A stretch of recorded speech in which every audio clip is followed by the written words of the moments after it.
Hello tout le monde, c'est Christelle, j'espère que vous allez bien. Bienvenue sur ma chaîne Obveda Ayurveda. Cette semaine, on se retrouve pour un sujet un petit peu plus philosophique, un petit peu plus généraliste au sujet de l'alimentation parfaite, l'alimentation idéale. Vous êtes nombreux en fait à tâtonner, à chercher un type d'alimentation qui vous convient, à aussi surfer en fait sur les différentes tendances entre le paléo, le crudivore, le végétarien, le sans gluten, etc., etc., et d'être à la recherche de la meilleure alimentation pour soi. Et c'est bien normal, c'est tout à fait normal d'essayer de chercher l'alimentation qui va faire qu'on se sent au mieux, qu'on a la meilleure santé, donc aussi la meilleure énergie dans sa journée. Et c'est vrai qu'il y a pas mal de guéguerres, de clans, voire même, j'ai envie de dire, de dogmes entre donc ces différents courants de l'alimentation qui peuvent être radicalement opposés en fait dans leurs préceptes.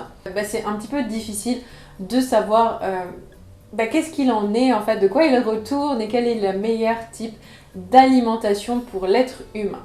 En fait, la réponse à cette vidéo, c'est clairement qu'il n'y a pas une alimentation qui est parfaite, mais des alimentations, des diètes, on va dire, qui vont être idéales pour des personnes et en plus à certains moments de leur vie. En Ayurveda, on a bien sûr donc les profils Vata, Pitta, Kapha, donc les doubles constitutions aussi. Et en fonction de ça, on va effectivement prescrire une alimentation sur mesure.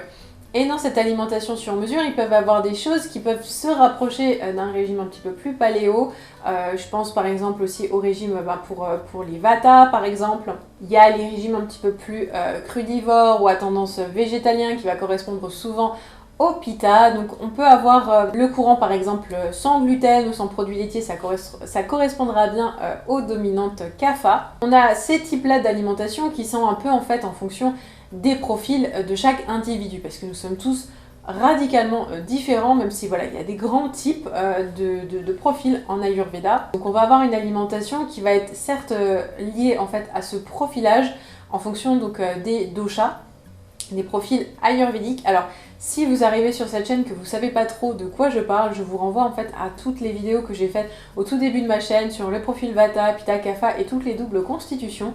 Donc pour retrouver votre profil, vous allez pouvoir vous y retrouver plus facilement.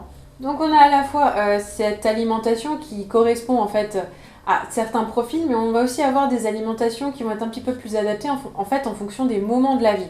Alors, les moments de la vie, ça peut correspondre aussi, par exemple, à des déséquilibres profonds qu'on va connaître. Voilà, une personne de type Pitta qui a un déséquilibre Kapha depuis plusieurs années, donc elle va avoir une alimentation plus pour Kapha pendant un certain temps de sa vie. Et puis, on va passer sur une alimentation qui va plus correspondre, par exemple, à son profil Pitta à un autre moment de la vie. On peut aussi voir ça sous un angle un petit peu plus subtil, où nous, on va parler souvent en Ayurveda de chercher une alimentation sattvique. Donc l'alimentation sattvique, en fait, c'est une alimentation qui est très légère et très digeste et qui est utilisée plus dans les pratiques yogiques pour vraiment avoir une digestion très rapide, très efficace et qui va permettre en fait au yogi, à la personne pratiquante, d'avoir beaucoup plus d'énergie pour travailler sur sa conscience, son élévation spirituelle. Cet type-là d'alimentation est assez préconisé quand même en Ayurveda, c'est pas forcément non plus pour tout le monde, ça dépend un petit peu de nos objectifs de vie. Avoir une alimentation vraiment sattvique, hyper légère quand on est par exemple menuisier, c'est pas forcément l'idéal pour des raisons assez évidentes. Néanmoins, en fait, en fonction donc de ce genre de déséquilibre, on va peut-être chercher à plus ancrer une personne à un moment de sa vie, donc on va chercher une alimentation un peu plus rajasique, voire tamasique. Enfin voilà, là j'utilise des mots peut-être qui sont un petit peu plus compliqués. Et à d'autres moments, on va chercher une alimentation un petit peu plus sattvique, un petit peu plus légère. Donc il ne faut pas en fait s'inquiéter. Si vous vous dites, ah bah dis donc, pendant 5 ans, cette alimentation-là, elle a très bien fonctionné sur moi, et puis patatras, du jour au lendemain, ça n'est plus le cas. Alors effectivement, si vous avez suivi des grands régimes ou des grands dogmes qui... alors quand je parle de ça, c'est plus des profils alimentaires où on vous dit carrément d'enlever totalement les glucides, totalement les lipides, ou voilà les régimes où vous êtes vraiment principalement que sur les lipides. Ces choses-là, moi, de toute façon, pour moi, ça fait partie un petit peu plus des extrêmes et ça ne peut pas durer parce que vous choquez un petit peu trop le corps. Là, je parle vraiment plus donc des grands courants de diète qui sont quand même équilibré, on va dire, et ben si ça a très bien marché pendant un certain temps, c'est super.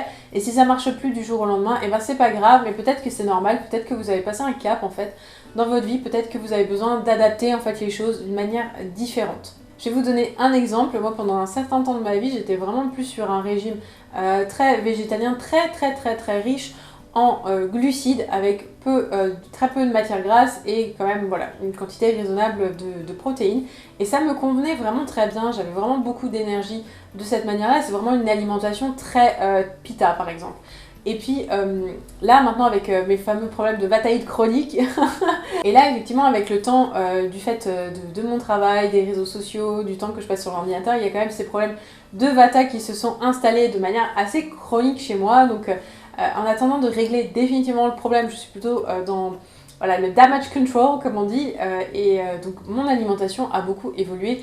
J'ai une alimentation quand même beaucoup plus lourde, très grasse, tout en restant quand même sur un profil pita la majorité du temps. Et ça m'a été aussi confirmé par Vaidya Shruti, donc la médecin ayurvédique que j'ai consultée il y a quelques temps à Paris, que c'était cette alimentation-là qui me correspondait le plus en ce moment. Et c'est pas grave, à partir du moment où on ajuste les choses et qu'on adapte en fait en fonction de comment on se sent. En fait, c'est ça qui convient le plus en fait. Il y a une alimentation qui convient à chaque personne, à chaque moment de sa vie. Et il faut lâcher prise là-dessus, c'est pas grave s'il n'y a pas un grand courant qui a la vérité absolue. La vérité, je pense que c'est un concept qui échappe à l'être humain, par nature.